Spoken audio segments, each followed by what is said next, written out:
Yeah, have you know about the pirate software stuff, right? Yes, I've heard about pirate software. I should also mention that like I feel like pirate software gets an inordinate amount of like backlash that I'm not exactly sure is proportional to the bullshit that he does, which he does do some weird bullshit. But Yeah. it just feels like over the last couple of months, ever since the WoW situation happened, that like everybody is just looking for every reason to fucking hate this man. Now, I completely agree on the topic that we're going to be talking about, where he kind of like sabotaged the Cursed Farm Stop Killing Games initiative. Yeah. But good Lord, like the amount of hatred this man has been getting, I'm just like, Jesus fucking Christ. It feels a little bit out of proportion, but I don't know. So initially, when the Stop Killing Games stuff happened, I actually found myself on pirate software side of things. And my reasoning wasn't as, I guess you could say, advanced as pirate software's. It was mainly just to go, look, the game had about 11 players at the moment of sunset. I don't know if a studio should be given, like, why should they spend any time developing a workaround for a game that has 11 players? You know, that makes no sense. That was your initial take? Yeah, like I don't understand why companies should give a shit about this. Oh God. Yeah, see, this is why all you motherfuckers out there that are going like, oh, I'm so happy being all digital. Ooh, fuck physical gaming. Who cares? Because you motherfuckers don't respect anything. It's fuck not about being... Dude. Fuck you, Akalon. Hold on. No, fuck you, man. Hold on. My initial take was very specifically... Wait. I got to ask you something. This is important. Not entirely related to the topic. You changed your channel name. Should I still call you Akalon? Should I call you Stefan? What the fuck should I call you now? No, you can call me Akalon. But it's not what I can do. I'm asking you what you want me to do. No, you can call me Akalon. Would you rather I call you Akalon? No. What do you prefer? Not you can. What do you prefer? I don't care. Like, honestly, don't care. No. I want you to tell me, what would you prefer? That I call you Akalon or Stefan? It's going to take me a while to get used to it, but I need to call me Akalon. Call me Akalon. I feel like most people understand the Akalon thing anyway, so it works better. Okay, now go. But okay, so from my perspective, I was very much limiting it to online only games, right? And my idea was, if you buy into an online only game, I already have a problem with online only games, right? I don't think games should be online only. I think all games should be online as well as offline. But if you buy into an online-only game, like World of Warcraft, for example, it stands to reason that at some point the game will just be sunset.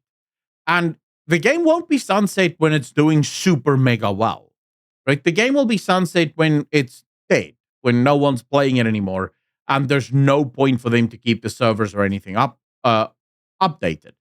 People then said, well, no one's asking for servers to be kept maintained. They just want the code to be such that other people can run servers instead.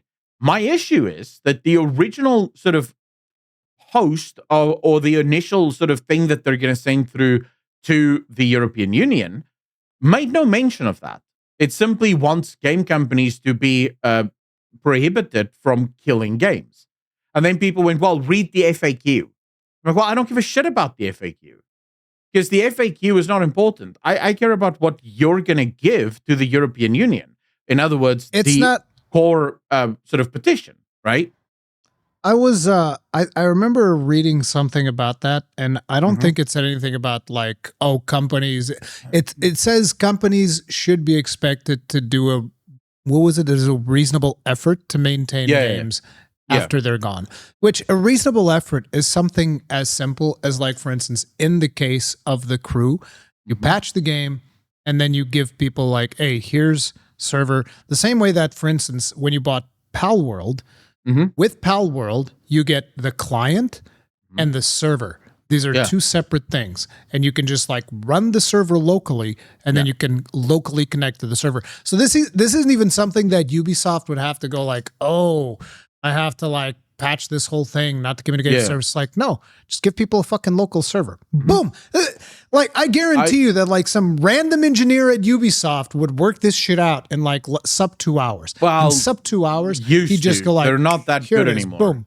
They're not that good anymore, but used to, yeah. No, but back in the day. No. They would still be able to do it because it's just how easy it is. If they were good, it'd be 30 minutes. But because they're trash, I say under 2 hours. Okay? I'm talking about even the trashiest of trashy engineers at Ubisoft could fix this in sub 2 hours, guaranteed. Guaranteed. Okay? No excuses. Sub 2 hours, bro, be like, here's an easy to use server locally. You can just like connect locally. Boom, done. Problem solved. No issues. I know nothing about server code or anything, so I'm not going to be able to comment on that. I'm going to just trust it's 100% correct. This, right? Sub 2 hours. Okay, 100%. Go ahead, comment section. Roast me. Fucking try me. Okay? I have an IT degree, motherfucker. No, it's not. I trust you on that.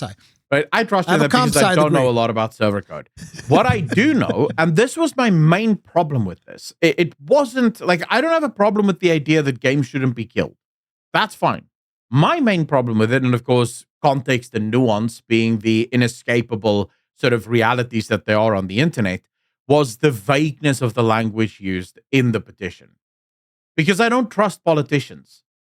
If you're going to send a petition to the politicians to make choices about my games, it's like we need to be super specific about what we want and what we don't want.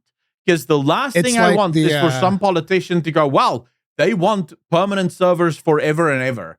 And then game companies suddenly have to charge $300 a game because they basically, once they've built those servers must never be taken offline ever, right? And it's just like, okay, wait a second.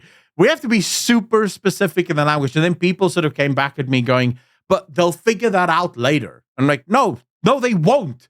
They don't play video games. Like, I don't trust Ursula von whatever the hell her name is to make this decision on my behalf. She doesn't play video games. So if we're going to do petitions, let's be super specific about what it is we want, what it is we don't want, and how we want it. That doesn't mean that I agreed with everything Pirate Software, because Pirate Software is very much running defense for the gaming industry, making it seem like it's a lot harder to do. Right? Making it seem like it's almost impossible to do this stuff. It's like the thing to me is like this is something that every company should be expected to do. Like even World of Warcraft, you should be I'm not even kidding. There should be a law that prohibits them from just like, hey, it's not profitable anymore. We're outie. Fuck all this. Bye. It's like, no, motherfucker. Like, you have any idea how long so many people have invested into these characters? Like, no, give people the ability to bring their characters onto private servers, and that's it. Like, you're not obligated to continue to support the game forever, but it's like when you sunset the game, you should be obligated to like, hey, here's how to operate a private server, and you can now do private servers, and here's how to get your character, which, by the way, they did give players the option to download their character data whenever World of Warcraft was taken away from NetEase, right? If you remember that? Yeah. Because of that, like, people were allowed to basically download their characters and whatnot. I don't think that they got like private server technology or anything like that, because it was just like, yeah, fuck all y'all. Private servers is everywhere anyway, so it's not hard to get a private server while going. Yeah, but it's like, it should be expected for the company themselves to handle that. Like, players shouldn't have to go out of their way to like, oh, I need to go find a fucking server now. Need to go figure out how to get this shit to work. Not to mention that even if you go to private servers, you're still not going to have your character. Characters, which, by the way, in the case of World of Warcraft, people have been playing for upwards of 2 decades at this point. Yeah. There's going to be people that have been playing those characters for over 2 decades. It's unreasonable to lose that. No, I don't mind any of that, right? My only thing is I don't trust politicians. So I still stand on the one thing. I get it. Be specific. Be very specific about what it is we want, what it is we don't want, and how we want it. And anyone that in the comment section goes, dude, the politicians will figure it out with deliberations and debates. Get wrecked. They will not. And I don't trust them to get this shit right. So please, The politicians will figure it out. Oh, they'll figure it out, all right.